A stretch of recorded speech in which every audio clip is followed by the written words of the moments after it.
The Adventure of the Beryl Coronet. "Holmes," said I as I stood one morning in our bow window looking down the street, "here is a madman coming along. It seems rather sad that his relatives should allow him to come out alone." My friend rose lazily from his armchair and stood with his hands in the pockets of his dressing gown, looking over my shoulder. It was a bright, crisp February morning, and the snow of the day before still lay deep upon the ground, shimmering brightly in the wintry sun. Down the centre of Baker Street, it had been ploughed into a brown, crumbly band by the traffic, but at either side, and on the heaped-up edges of the footpaths, it still lay as white as when it fell. The grey pavement had been cleaned and scraped, but was still dangerously slippery, so that there were fewer passengers than usual. Indeed, from the direction of the Metropolitan Station, no one was coming save the single gentleman whose eccentric conduct had drawn my attention. He was a man of about 50, tall, portly, and imposing, with a massive, strongly marked face and a commanding figure. He was dressed in a sombre yet rich style in black frock coat, shining hat, neat brown gaiters, and well-cut pearl grey trousers. Yet his actions were an absurd contrast to the dignity of his dress and features, for he was running hard, with occasional little springs, such as a weary man gives who is little accustomed to set any tax upon his legs. As he ran, he jerked his hands up and down, waggled his head, and writhed his face into the most extraordinary contortions. "What on earth can be the matter with him?" I asked. "He is looking up at the numbers of the houses."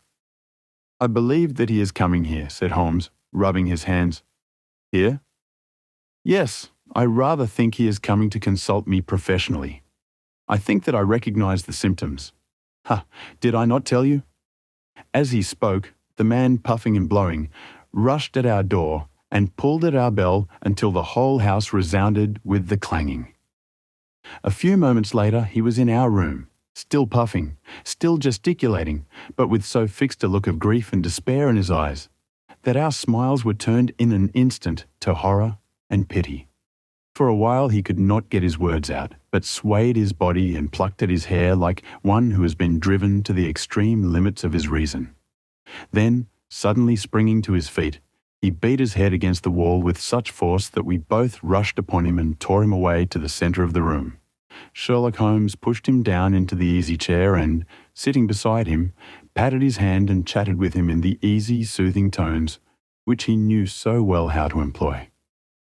"You have come to me to tell your story, have you not?" said he. "You are fatigued with your haste. Pray wait until you have recovered yourself, and then I shall be most happy to look into any little problem which you may submit to me." The man sat for a minute or more with a heaving chest, fighting against his emotion. Then he passed his handkerchief over his brow, set his lips tight, and turned his face towards us. "No doubt you think me mad," said he. "I see that you have had some great trouble," responded Holmes. "God knows I have. A trouble which is enough to unseat my reason, so sudden and so terrible is it. Public disgrace I might have faced, although I am a man whose character has never yet borne a stain. Private affliction also is the lot of every man, but the two, coming together, and in so frightful a form, have been enough to shake my very soul. Besides, it is not I alone. The very noblest in the land may suffer unless some way be found out of this horrible affair." "Pray compose yourself, sir," said Holmes, "and let me have a clear account of who you are and what it is that has befallen you." "My name," answered our visitor, "is probably familiar to your ears. I am Alexander Holder, of the banking firm of Holder Stevenson of Threadneedle Street."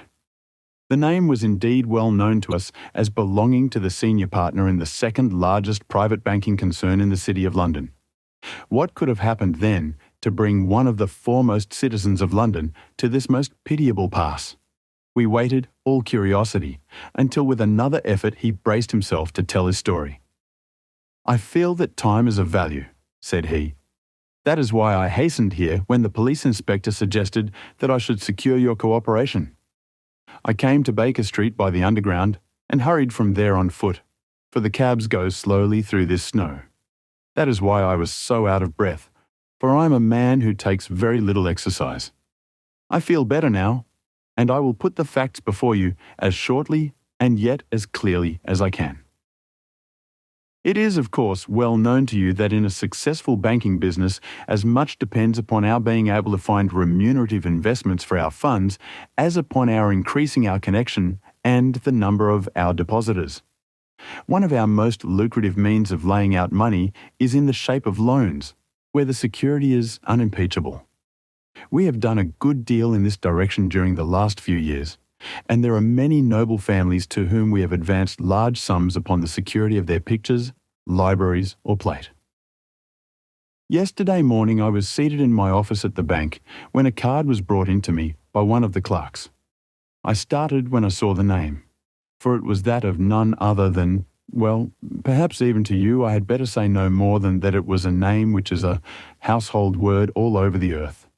One of the highest, noblest, most exalted names in England. I was overwhelmed by the honour and attempted, when he entered, to say so, but he plunged at once into business with the air of a man who wishes to hurry quickly through a disagreeable task. "Mr. Holder," said he, "I have been informed that you are in the habit of advancing money." "The firm does so when the security is good," I answered. "It is absolutely essential to me," said he, "that I should have £50,000 at once. I could, of course, borrow so trifling a sum 10 times over from my friends, but I much prefer to make it a matter of business and to carry out that business myself. In my position, you can readily understand that it is unwise to place oneself under obligations." "For how long, may I ask, do you want this sum?" I asked. "Next Monday I have a large sum due to me, and I shall then most certainly repay what you advance with whatever interest you think it right to charge, but it is very essential to me that the money should be paid at once. I should be happy to advance it without further parley from my own private purse," said I, "were it not that the strain would be rather more than it could bear. If, on the other hand, I am to do it in the name of the firm, then in justice to my partner, I must insist that, even in your case, every business-like precaution should be taken." "I should much prefer to have it so," said he, raising up a square black morocco case which he had laid beside his chair. "You have doubtless heard of the Beryl Coronet? One of the most precious public possessions of the Empire," said I. "Precisely." He opened the case, and there, embedded in soft, flesh-coloured velvet, lay the magnificent piece of jewellery which he had named. "There are 39 enormous beryls," said he, "and the price of the gold chasing is incalculable. The lowest estimate would put the worth of the coronet at double the sum which I've asked. I am prepared to leave it with you as my security." I took the precious case into my hands and looked in some perplexity from it to my illustrious client. "You doubt its value?" he asked. "Not at all. I only doubt the propriety of my leaving it. You may set your mind at rest about that. I should not dream of doing so, were it not absolutely certain that I should be able in 4 days to reclaim it. It is a pure matter of form. Is the security sufficient? Ample? You understand, Mr. Holder, that I am giving you a strong proof of the confidence which I have in you, founded upon all that I've heard of you. I rely upon you not only to be discreet and to refrain from all gossip upon the matter, but, above all, to preserve this coronet with every possible precaution, because I need not say that a great public scandal would be caused if any harm were to befall it. Any injury to it would be almost as serious as its complete loss, for there are no beryls in the world to match these, and it would be impossible to replace them. I leave it with you, however, with every confidence, and I shall call for it in person on Monday morning." Seeing that my client was anxious to leave, I said no more, but, calling for my cashier, I ordered him to pay over £51,000 notes. When I was alone once more, however, with the precious case lying upon the table in front of me, I could not but think, with some misgivings, of the immense responsibility which it entailed upon me. There could be no doubt that, as it was a national possession, a horrible scandal would ensue if any misfortune should occur to it. I already regretted having ever consented to take charge of it. However, it was too late to alter the matter now, so I locked it up in my private safe and turned once more to my work. When evening came, I felt that it would be an imprudence to leave so precious a thing in the office behind me. Bankers' safes had been forced before now, and why should not mine be? If so, how terrible would be the position in which I should find myself. I determined, therefore, that for the next few days I would always carry the case backward and forward with me, so that it might never be really out of my reach. With this intention, I called a cab and drove out to my house at Streatham, carrying the jewel with me. I did not breathe freely until I had taken it upstairs and locked it in the bureau of my dressing room.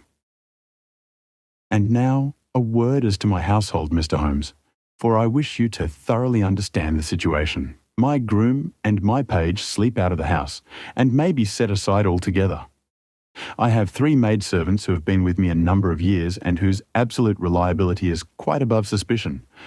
Another, Lucy Parr, the second waiting maid, has only been in my service a few months. She came with an excellent character, however, and has always given me satisfaction. She is a very pretty girl and has attracted admirers who have occasionally hung about the place. That is the only drawback which we have found to her, but we believe her to be a thoroughly good girl in every way. So much for the servants. My family itself is so small that it will not take me long to describe it. I am a widower and have an only son, Arthur. He has been a disappointment to me, Mr. Holmes, a grievous disappointment. I have no doubt that I am myself to blame. People tell me that I have spoiled him. Very likely I have. When my dear wife died, I felt that he was all I had to love. I could not bear to see the smile fade even for a moment from his face. I have never denied him a wish. Perhaps it would have been better for both of us had I been sterner, but I meant it for the best. It was naturally my intention that he should succeed me in my business, but he was not of a business turn. He was wild, wayward, and to speak the truth, I could not trust him in the handling of large sums of money. When he was young, he became a member of an aristocratic club, and there, having charming manners, he was soon the intimate of a number of men with long purses and expensive habits. He learned to play heavily at cards and to squander money on the turf until he had again and again to come to me and implore me to give him an advance upon his allowance that he might settle his debts of honour. He tried more than once to break away from the dangerous company which he was keeping, but each time the influence of his friend, Sir George Burnwell, was enough to draw him back again. And indeed, I could not wonder that such a man as Sir George Burnwell should gain an influence over him, for he has frequently brought him to my house, and I have found myself that I could hardly resist the fascination of his manner.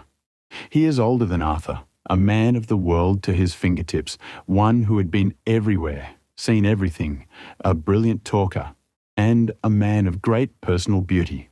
Yet, when I think of him in cold blood, far away from the glamour of his presence, I am convinced from his cynical speech and the look which I have caught in his eyes, that he is one who should be deeply distrusted. So I think, and so too thinks my little Mary, who has a woman's quick insight into character. And now there is only she to be described. She is my niece, but when my brother died 5 years ago and left her alone in the world, I adopted her, and have looked upon her ever since as my daughter. She is a sunbeam in my house, sweet, loving, beautiful, a wonderful manager and housekeeper, yet as tender and quiet and gentle as a woman could be. She is my right hand. I do not know what I could do without her. In only one matter has she ever gone against my wishes. Twice my boy has asked her to marry him, for he loves her devotedly, but each time she has refused him. I think that if anyone could have drawn him into the right path, it would have been she, and that his marriage might have changed his whole life. But now, alas, it is too late. Forever too late. Now, Mr. Holmes, you know the people who live under my roof, and I shall continue with my miserable story. When we were taking coffee in the drawing room that night after dinner, I told Arthur and Mary my experience, and of the precious treasure which we had under our roof, suppressing only the name of my client. Lucy Parr, who had brought in the coffee, had, I'm sure, left the room, but I cannot swear that the door was closed. Mary and Arthur were much interested and wished to see the famous coronet, but I thought it better not to disturb it. "Where have you put it?" asked Arthur. "In my own bureau." "Well, I hope to goodness the house won't be burgled during the night," said he. "It is locked up," I answered. "Oh, any old key will fit that bureau. When I was a youngster, I have opened it myself with the key of the box-room cupboard." He often had a wild way of talking, so that I thought little of what he said. He followed me to my room, however, that night with a very grave face. "Look here, Dad," said he with his eyes cast down. "Can you let me have £200? "No, I cannot," I answered sharply. "I have been far too generous with you in money matters." "You have been very kind," said he, "but I must have this money or else I can never show my face inside the club again." "And a very good thing too," I cried. "Yes, but you would not have me leave it a dishonoured man," said he. "I could not bear the disgrace. I must raise the money in some way, and if you will not let me have it, then I must try other means." I was very angry, for this was the third demand during the month. "You shall not have a farthing from me," I cried, on which he bowed and left the room without another word. When he was gone, I unlocked my bureau, made sure that my treasure was safe, and locked it again.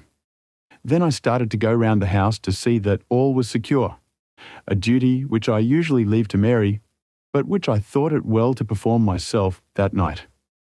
As I came down the stairs, I saw Mary herself at the side window of the hall, which she closed and fastened as I approached. "Tell me, Dad," said she, looking, I thought, a little disturbed, "did you give Lucy, the maid, leave to go out tonight?" "Certainly not." "She came in just now by the back door. I have no doubt that she has only been to the side gate to see someone, but I think that it is hardly safe and should be stopped. You must speak to her in the morning, or I will if you prefer it. Are you sure that everything is fastened?" "Quite sure, Dad." "Then good night." I kissed her and went up to my bedroom again, where I was soon asleep. I'm endeavouring to tell you everything, Mr. Holmes, which may have any bearing upon the case, but I beg that you will question me upon any point which I do not make clear. On the contrary, your statement is singularly lucid. I come to a part of my story now in which I should wish to be particularly so. I'm not a very heavy sleeper, and the anxiety in my mind tended, no doubt, to make me even less so than usual. About 2 in the morning then, I was awakened by some sound in the house. It had ceased ere I was wide awake, but it had left an impression behind it, as though a window had gently closed somewhere. I lay, listening with all my ears. Suddenly, to my horror, there was a distinct sound of footsteps moving softly in the next room. I slipped out of bed, all palpitating with fear, and peeped round the corner of my dressing-room door. "Arthur!" I screamed. "You villain! You thief! How dare you touch that coronet?" The gas was half up as I had left it, and my unhappy boy, dressed only in his shirt and trousers, was standing beside the light, holding the coronet in his hands. He appeared to be wrenching at it or bending it with all his strength. At my cry, he dropped it from his grasp and turned as pale as death. I snatched it up and examined it. One of the gold corners with 3 of the beryls in it was missing. "You blackguard!" I shouted, beside myself with rage. "You have destroyed it! You have dishonoured me forever!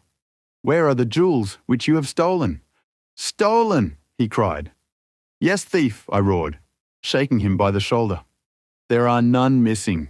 There cannot be any missing," said he. "There are 3 missing, and you know where they are. Must I call you a liar as well as a thief? Did I not see you trying to tear off another piece?" "You have called me names enough," said he. "I will not stand it any longer. I shall not say another word about this business, since you have chosen to insult me. I will leave your house in the morning and make my own way in the world." "You shall leave it in the hands of the police," I cried, half mad with grief and rage. "I shall have this matter probed to the bottom." "You shall learn nothing from me," said he, with a passion such as I should not have thought was in his nature. If you choose to call the police, let the police find what they can. By this time, the whole house was astir, for I had raised my voice in my anger. Mary was the first to rush into my room, and, at the sight of the coronet and of Arthur's face, she read the whole story and, with a scream, fell down senseless on the ground. I sent the housemaid for the police and put the investigation into their hands at once.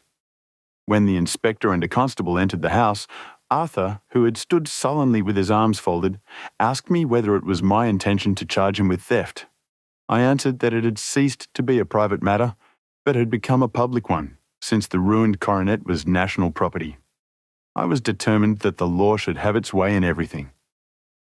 "At least," said he, "you will not have me arrested at once. It would be to your advantage as well as mine if I might leave the house for 5 minutes." "That you may get away, or perhaps that you may conceal what you have stolen," said I. And then, realizing the dreadful position in which I was placed, I implored him to remember that not only my honour, but that of one who was far greater than I was at stake, and that he threatened to raise a scandal which would convulse the nation. He might avert it all if he would but tell me what he had done with the 3 missing stones. "You may as well face the matter," said I. "You have been caught in the act, and no confession could make your guilt more heinous. If you but make such reparation as is in your power, by telling us where the Beryls are, all shall be forgiven and forgotten." "Keep your forgiveness for those who ask for it," he answered, turning away from me with a sneer. I saw that he was too hardened for any words of mine to influence him. There was but one way for it. I called in the inspector and gave him into custody. A search was made at once, not only of his person, but of his room and of every portion of the house where he could possibly have concealed the gems. But no trace of them could be found, nor would the wretched boy open his mouth for all our persuasions and our threats. This morning he was removed to a cell, and I, after going through all the police formalities, have hurried round to you to implore you to use your skill in unravelling the matter. The police have openly confessed that they can at present make nothing of it. You may go to any expense which you think necessary. I have already offered a reward of £1,000. My God, what shall I do? I have lost my honour, my gems, and my son in one night. Oh, what shall I do? He put a hand on either side of his head and rocked himself to and fro, droning to himself like a child whose grief has got beyond words. Sherlock Holmes sat silent for some few minutes, with his brows knitted and his eyes fixed upon the fire. "Do you receive much company?" he asked. "None save my partner with his family and an occasional friend of Arthur's. Sir George Burnwell has been several times lately. No one else, I think." "Do you go out much in society?" "Arthur does. Mary and I stay at home. We neither of us care for it." "That is unusual in a young girl. She is of a quiet nature. Besides, she is not so very young. She is 24. This matter, from what you say, seems to have been a shock to her also." "Terrible. She is even more affected than I." "You have neither of you any doubt as to your son's guilt?" "How can we have, when I saw him with my own eyes with the coronet in his hands?" "I hardly consider that a conclusive proof. Was the remainder of the coronet at all injured?" "Yes, it was twisted." "Do you not think, then, that he might have been trying to straighten it?" "God bless you. You are doing what you can for him and for me, but it is too heavy a task. What was he doing there at all? If his purpose were innocent, why did he not say so?" "Precisely. And if it were guilty, why did he not invent a lie? His silence appears to me to cut both ways. There are several singular points about the case. What did the police think of the noise which awoke you from your sleep?" "They considered that it might be caused by Arthur's closing his bedroom door." "A likely story, as if a man bent on felony would slam his door so as to wake a household. What did they say, then, of the disappearance of these gems?" "They are still sounding the planking and probing the furniture in the hope of finding them." "Have they thought of looking outside the house?" "Yes, they have shown extraordinary energy. The whole garden has already been minutely examined." Now, my dear sir, said Holmes, is it not obvious to you now that this matter really strikes very much deeper than either you or the police were at first inclined to think? It appeared to you to be a simple case. To me it seems exceedingly complex. Consider what is involved by your theory. You suppose that your son came down from his bed, went, at great risk, to your dressing room, opened your bureau, took out your coronet, broke off by main force a small portion of it, went off to some other place, concealed 3 gems out of the 39 with such skill that nobody can find them, and then returned with the other 36 into the room in which he exposed himself to the greatest danger of being discovered.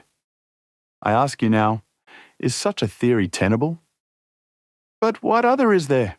Cried the banker, with a gesture of despair. If his motives were innocent, why does he not explain them? It is our task to find that out, replied Holmes. So now, if you please, Mr. Holder, we will set off for Streatham together, and devote an hour to glancing a little more closely into details. My friend insisted upon my accompanying them in their expedition, which I was eager enough to do, for my curiosity and sympathy were deeply stirred by the story to which we had listened. I confess that the guilt of the banker's son appeared to me to be as obvious as it did to his unhappy father. But still, I had such faith in Holmes's judgment that I felt that there must be some grounds for hope, as long as he was dissatisfied with the accepted explanation. He hardly spoke a word the whole way out to the southern suburb, but sat with his chin upon his breast and his hat drawn over his eyes, sunk in the deepest thought. Our client appeared to have taken fresh heart at the little glimpse of hope which had been presented to him, and he even broke into a desultory chat with me over his business affairs. A short railway journey and a shorter walk brought us to Fairbank, the modest residence of the great financier. Fairbank was a good-sized square house of white stone, standing back a little from the road. A double-carriage sweep with a snow-clad lawn stretched down in front to 2 large iron gates which closed the entrance. On the right side was a small wooden thicket, which led into a narrow path between 2 neat hedges stretching from the road to the kitchen door and forming the tradesman's entrance. On the left ran a lane which led to the stables, and was not itself within the grounds at all, being a public, though little used, thoroughfare. Holmes left us standing at the door and walked slowly all round the house, across the front, down the tradesman's path, and so round by the garden behind into the stable lane. So long was he that Mr. Holder and I went into the dining room and waited by the fire until he should return. We were sitting there in silence when the door opened, and a young lady came in. She was rather above the middle height, slim, with dark hair and eyes, which seemed the darker against the absolute pallor of her skin. I do not think that I have ever seen such deadly paleness in a woman's face. Her lips, too, were bloodless, but her eyes were flushed with crying. As she swept silently into the room, she impressed me with a greater sense of grief than the banker had done in the morning, and it was the more striking in her as she was evidently a woman of strong character, with immense capacity for self-restraint.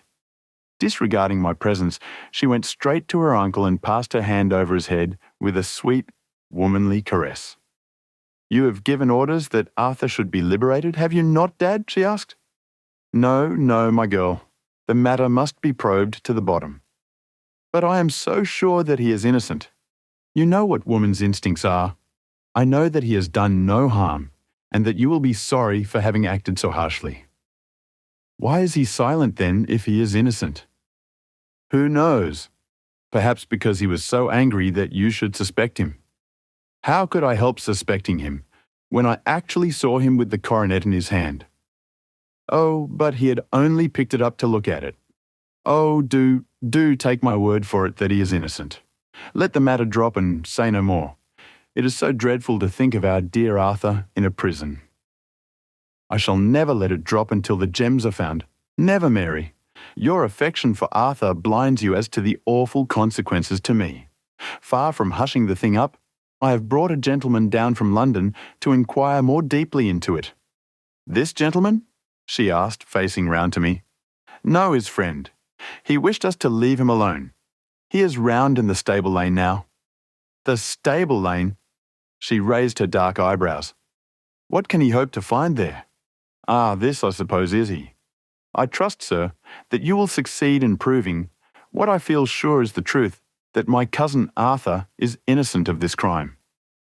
I fully share your opinion, and I trust with you that we may prove it, returned Holmes, going back to the mat to knock the snow from his shoes. I believe I have the honour of addressing Miss Mary Holder. Might I ask you a question or two? Pray do, sir, if it may help to clear this horrible affair up.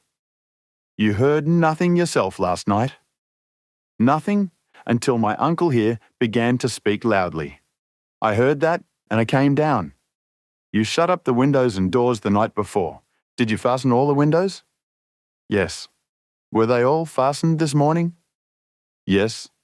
You have a maid who has a sweetheart? I think that you remarked to your uncle last night that she had been out to see him. Yes, and she was the girl who waited in the drawing room, and who may have heard uncle's remarks about the coronet. I see. You infer that she may have gone out to tell her sweetheart, and that the two may have planned the robbery. But what is the good of all these vague theories? Cried the banker impatiently, when I have told you that I saw Arthur with the coronet in his hands. Wait a little, Mr. Holder. We must come back to that. About this girl, Miss Holder. You saw her return by the kitchen door, I presume? Yes. When I went to see if the door was fastened for the night, I met her slipping in. I saw the man too in the gloom. Do you know him? Oh yes, he is the greengrocer who brings our vegetables round. His name is Francis Prosper. He stood, said Holmes, to the left of the door. That is to say, farther up the path than is necessary to reach the door? Yes, he did. And he is a man with a wooden leg. Something like fear sprang up in the young lady's expressive black eyes. Why, you are like a magician, said she. How do you know that? She smiled, but there was no answering smile in Holmes' thin, eager face. I should be very glad now to go upstairs, said he. I shall probably wish to go over the outside of the house again. Perhaps I'd better take a look at the lower windows before I go up. He walked swiftly round from one to the other, pausing only at the large one which looked from the hall onto the stable lane. This he opened and made a very careful examination of the sill with his powerful magnifying lens. Now we shall go upstairs, said he at last. The banker's dressing room was a plainly furnished little chamber, with a grey carpet, a large bureau, and a long mirror. Holmes went to the bureau first and looked hard at the lock. Which key was used to open it, he asked. That which my son himself indicated, that of the cupboard of the lumber room. Have you it here? That is it on the dressing table.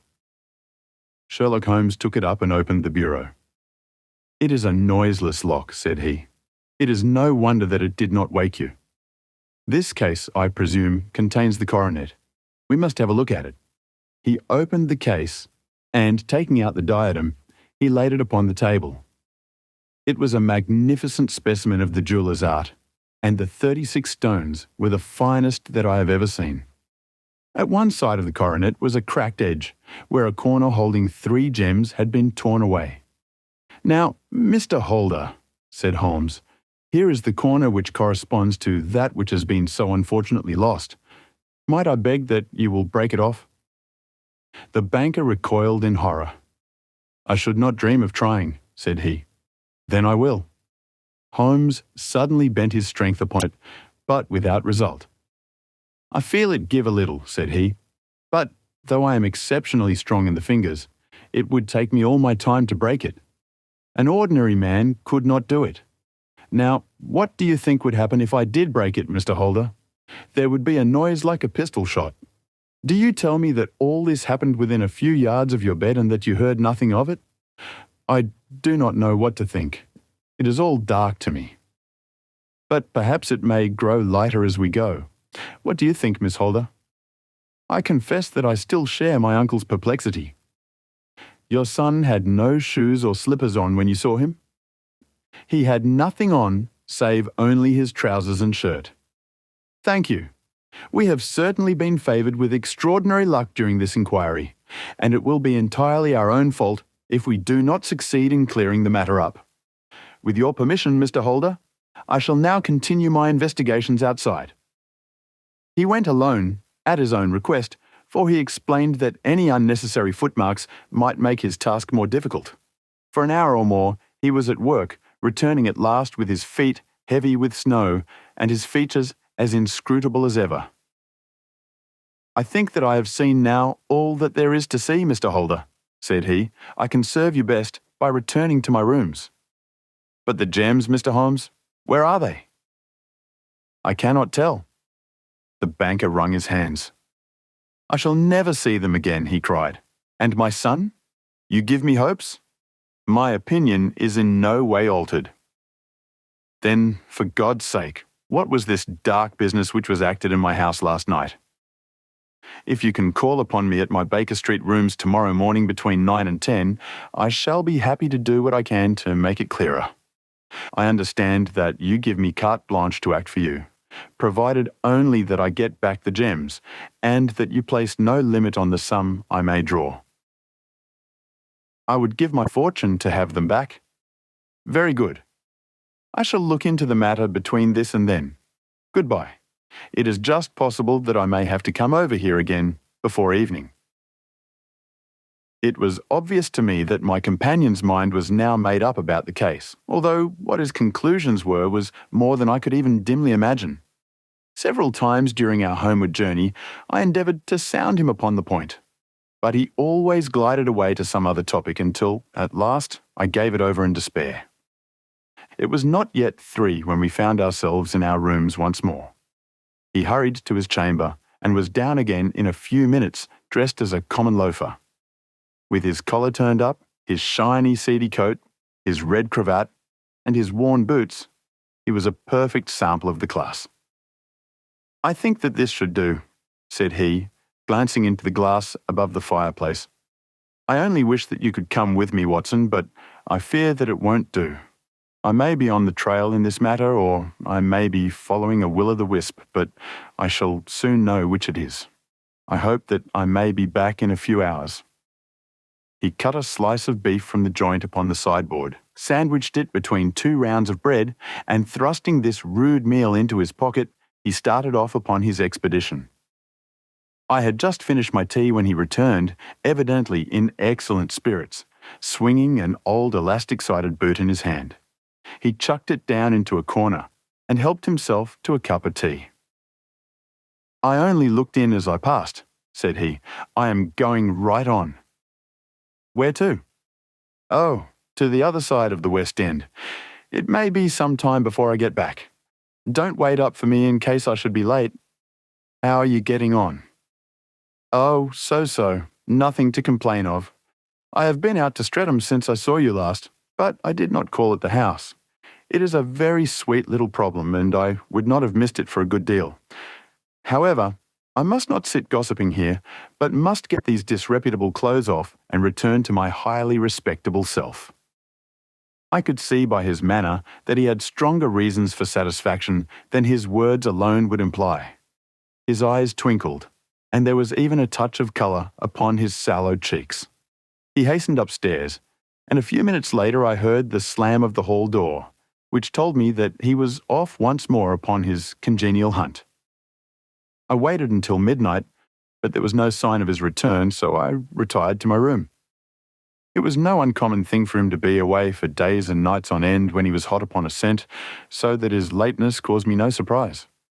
I do not know at what hour he came in, but when I came down to breakfast in the morning, there he was with a cup of coffee in one hand and the paper in the other, as fresh and trim as possible. "You will excuse my beginning without you, Watson," said he, "but you remember that our client has rather an early appointment this morning." "Why, it is after 9 now," I answered. "I should not be surprised if that were he. I thought I heard a ring." It was indeed our friend the financier. I was shocked by the change which had come over him, for his face, which was naturally of a broad and massive mould, was now pinched and fallen in, while his hair seemed to me at least a shade whiter. He entered with a weariness and lethargy which was even more painful than his violence of the morning before, and he dropped heavily into the armchair, which I pushed forward for him. I do not know what I've done to be so severely tried, said he. Only 2 days ago I was a happy and prosperous man without a care in the world. Now I am left to a lonely and dishonoured age. One sorrow comes close upon the heels of another. My niece Mary has deserted me. Deserted you? Yes.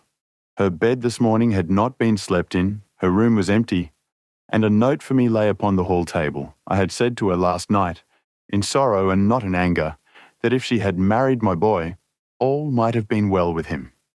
Perhaps it was thoughtless of me to say so. It is to that remark that she refers in this note.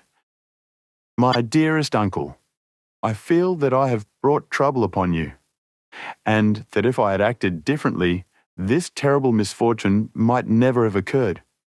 I cannot, with this thought in my mind, ever again be happy under your roof, and I feel that I must leave you forever.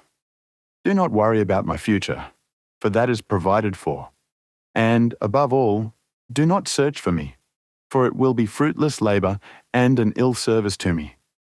In life or in death, I am ever your loving Mary. What could she mean by that note, Mr. Holmes? Do you think it points to suicide? No, nothing of the kind. It is perhaps the best possible solution. I trust, Mr. Holder, that you are nearing the end of your troubles. Ha! You say so. You have heard something, Mr. Holmes. You have learned something. Where are the gems? You would not think £1,000 apiece an excessive sum for them? I would pay 10. That would be unnecessary. 3,000 will cover the matter. And there is a little reward, I fancy. Have you your chequebook? Here is a pen. Better make it out for £4,000. With a dazed face, the banker made out the required cheque. Holmes walked over to his desk, took out a little triangular piece of gold with 3 gems in it, and threw it down upon the table. With a shriek of joy, our client clutched it up. You have it, he gasped. I am saved. I am saved. The reaction of joy was as passionate as his grief had been, and he hugged his recovered gems to his bosom. There is one other thing you owe, Mr. Holder, said Sherlock Holmes rather sternly. Oh, he caught up a pen. Name the sum, and I will pay it. No, the debt is not to me. You owe a very humble apology to that noble lad, your son, who has carried himself in this matter as I should be proud to see my own son do, should I ever chance to have one. Then it was not Arthur who took them. I told you yesterday, and I repeat today, that it was not. You are sure of it? Then let us hurry to him at once, to let him know that the truth is known. He knows it already. When I had cleared it all up, I had an interview with him, and finding that he would not tell me the story, I told it to him, on which he had to confess that I was right, and to add the very few details which were not yet quite clear to me. Your news of this morning, however, may open his lips. For heaven's sake, tell me then, what is this extraordinary mystery? I will do so, and I will show you the steps by which I reached it. And let me say to you first, that which it is hardest for me to say and for you to hear. There has been an understanding between Sir George Burnwell and your niece Mary. They have now fled together. My Mary? Impossible! It is unfortunately more than possible. It is certain. Neither you nor your son knew the true character of this man when you admitted him into your family circle. He is one of the most dangerous men in England, a ruined gambler, an absolutely desperate villain, a man without heart or conscience. Your niece knew nothing of such men. When he breathed his vows to her, as he had done to 100 before her, she flattered herself that she alone had touched his heart. The devil knows best what he said, but at least she became his tool, and was in the habit of seeing him nearly every evening. I cannot and I will not believe it, cried the banker with an ashen face. I will tell you then what occurred in your house last night. Your niece, when you had, as she thought, gone to your room, slipped down and talked to her lover through the window which leads into the stable lane. His footmarks had pressed right through the snow, so long had he stood there. She told him of the coronet. His wicked lust for gold kindled at the news, and he bent her to his will. I have no doubt that she loved you, but there are women in whom the love of a lover extinguishes all other loves, and I think that she must have been one. She had hardly listened to his instructions when she saw you coming downstairs, on which she closed the window rapidly and told you about one of the servants' escapade with her wooden-legged lover, which was all perfectly true. Your boy Arthur went to bed after his interview with you, but he slept badly on account of his uneasiness about his club debts. In the middle of the night, he heard a soft tread pass his door, so he rose and, looking out, was surprised to see his cousin walking very stealthily along the passage until she disappeared into your dressing room. Petrified with astonishment, the lad slipped on some clothes and waited there in the dark to see what would come of this strange affair. Presently, she emerged from the room again, and in the light of the passage lamp your son saw that she carried the precious coronet in her hands. She passed down the stairs, and he, thrilling with horror, ran along and slipped behind the curtain near your door, whence he could see what passed in the hall beneath. He saw her stealthily open the window, hand out the coronet to someone in the gloom, and then, closing it once more, hurry back to her room, passing quite close to where he stood, hid behind the curtain. As long as she was on the scene, he could not take any action without a horrible exposure of the woman whom he loved. But the instant that she was gone, he realized how crushing a misfortune this would be for you, and how all-important it was to set it right. He rushed down, just as he was in his bare feet, opened the window, sprang out into the snow, and ran down the lane, where he could see a dark figure in the moonlight. Sir George Burnwell tried to get away, but Arthur caught him, and there was a struggle between them, your lad tugging at one side of the coronet and his opponent at the other. In the scuffle, your son struck Sir George and cut him over the eye. Then something suddenly snapped, and your son, finding that he had the coronet in his hands, rushed back, closed the window, ascended to your room, and had just observed that the coronet had been twisted in the struggle, and was endeavouring to straighten it when you appeared upon the scene. "Is it possible?" gasped the banker. You then roused his anger by calling him names at a moment when he felt that he had deserved your warmest thanks. He could not explain the true state of affairs without betraying one who certainly deserved little enough consideration at his hands. He took the more chivalrous view, however, and preserved her secret. "And that was why she shrieked and fainted when she saw the coronet," cried Mr. Holder. "Oh, my God, what a blind fool I've been. And his asking to be allowed to go out for 5 minutes? The dear fellow wanted to see if the missing piece were at the scene of the struggle. How cruelly I have misjudged him. When I arrived at the house," continued Holmes, "I at once went very carefully around it to observe if there were any traces in the snow which might help me. I knew that none had fallen since the evening before, and also that there had been a strong frost to preserve impressions. I passed along the tradesman's path, but found it all trampled down and indistinguishable. Just beyond it, however, at the far side of the kitchen door, a woman had stood and talked with a man, whose round impressions on one side showed that he had a wooden leg. I could even tell that they had been disturbed, for the woman had run back swiftly to the door, as was shown by the deep toe and light heel marks, while wooden leg had waited a little and then had gone away. I thought at the time that this might be the maid and her sweetheart, of whom you had already spoken to me, and inquiry showed it was so. I passed round the garden without seeing anything more than random tracks, which I took to be the police. But when I got into the stable lane, a very long and complex story was written in the snow in front of me. There was a double line of tracks of a booted man, and a second double line which I saw with delight belonged to a man with naked feet. I was at once convinced from what you had told me that the latter was your son. The first had walked both ways, but the other had run swiftly, and as his tread was marked in places over the depression of the boot, it was obvious that he had passed after the other. I followed them up and found that they led to the hall window, where Boots had worn all the snow away while waiting. Then I walked to the other end, which was 100 yards or more down the lane.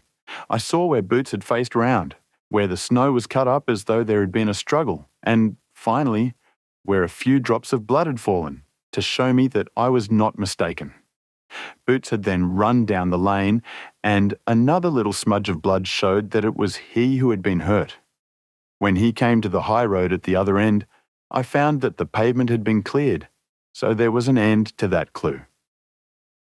On entering the house, however, I examined, as you remember, the sill and framework of the hall window with my lens, and I could at once see that someone had passed out. I could distinguish the outline of an instep where the wet foot had been placed in coming in.